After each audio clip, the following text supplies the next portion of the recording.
don't need a high-end designer or a lot of money to get a luxe look. Be your own interior designer. This is Affordable Interior Design, the podcast. Here's your host, Betsy Helmuth.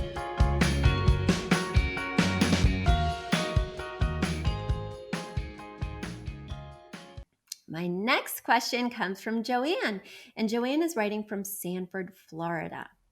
Joanne writes, "Hi, Betsy. I submitted a question or two about my 2-year-old home in Florida. I forgot to mention that my husband and I are empty nesters. We finally have a bit of money to decorate after raising 4 children and putting them through college." Can we stop right there? That's amazing, Joanne. Kudos to you. I cannot imagine. I have 2 and they fill my days and nights with joy and activities. So good for you. Let's get back into it. You write, "My youngest is in her last year of college. I took your quiz on your website, affordableinteriordesign.com, and my style came up as contemporary. I have a kitchen table, which my father bought for me at least 25 years ago, and that I'm going to use. And I've made do with it by matching a cabinet from World Market. We purchased a new sectional and garden district mirrors from Ballard Designs. I want to create a cohesive look, but I'm finding it hard. What woods can I match with my current furniture? Would a white console behind my sectional be out of place? I can't seem to decide on the end tables either. I think I'm so used to making do over the years that I have no experience with actually selecting something that would look good. Any advice you can give me is wonderful. I like rustic, contemporary, and boho styles. As you can see, I'm all over the place. Thank you, Joanne. I'm happy to help. And yes, if you want to see how all over the place Joanne is, don't forget about affordableinteriordesign.com/links. But I'm looking at your pictures here, and I am seeing sort of a variety of different styles. I'm seeing a couple of things that I would love to point out. So, when we're talking about dealing with woods, which is what you're specifically asking about, there's 3 categories of woods for the most part. I'm just generalizing, right? There's dark woods, like that espresso cappuccino colored wood. There's mid-tone woods, like acorns and walnuts. And then there's light woods, like birches and beeches, right? Those are the 3 categories. And our woods do not have to exactly match, right? But they need to share the same category or family. All dark woods, all mid-tone woods, or all light woods. Now, as you may or may not know from listening to episode upon episode of this podcast, and of course from reading my book cover to cover, painted woods do not count as a wood tone. So if the wood is painted so that you cannot see a wood grain, then it counts not as a wood tone, but as that element. So for instance, say you did do a white buffet, then you would have used a white element, not a wood element. Now, if it's just white stained or whitewashed and you can clearly see the wood grain, then that's sort of the direction your woods need to go, if that makes sense. I think the main problem here is not with the woods, it's with the commitment to the style. If I were looking at this space and had to name it a style, which I like to do, because every space needs 2 words, a style word and a feeling word. That's that 2-word phrase. And then for those of you in the academy, it's a 3-word phrase because as designers, we always need to make things look sophisticated. Of course, even if you're not a designer, you'll want things to be sophisticated, but you really have to have that eye and be looking for that polish. I think your home, Joanne, is on its way to being sophisticated. However, I think you're in between styles. You've got this rustic sideboard from World Market that's got kind of a rustic wood finish with the louver style front doors and then the bronze metal detailing. Then you've got a somewhat rustic trestle dining table. It could be rustic or even transitional, right? And it is that mid-tone wood family, which is the exact same as the sideboard. So I definitely think your wood tones are a mid-tone family.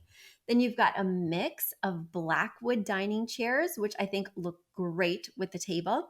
And then the head and foot chairs have black legs, but they are like this gray beige fabric. I actually think it looks really nice. I do feel like the silver dining fixture is out of place because from the artwork to the etagere behind the dining table to that sideboard, we're dealing with dark metals. And just like the woods, your metals have a family as well. So you're either going with all cool metals, which are silvers, nickels, chromes, all dark metals, which is what I can see you've done here, like oil rubbed bronze, wrought iron, black metals.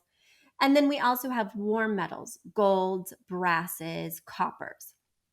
Definitely stay clear of the warm metals. I don't see them used anywhere in here. But even your coffee table, which appears to be open to your dining room, this living dining concept, has the dark metal base. Your end table has the dark metal base. So really, I think you've made some choices with mid-tone woods and dark metals, and I want you to stay in those lanes. Okay, Joanne? Now, let's get talking about the choices for the other materials in the space. So you say that now that you're able to select things, you don't know what to select. And I would not say that that's what I'm seeing here in these pictures. Whenever I'm designing a space, I'm always asking myself, what materials have I not yet used? And I can see here, as you've heard me mention on the show, that you have used woods, you have used metals. Your end table by the sectional is a glass, so that ticks that box. You have a very interesting mosaic on the coffee table. And then, the one element that jumps out at me that you have not used is stone. But then I look at your flooring. Your flooring is all stone looking tile.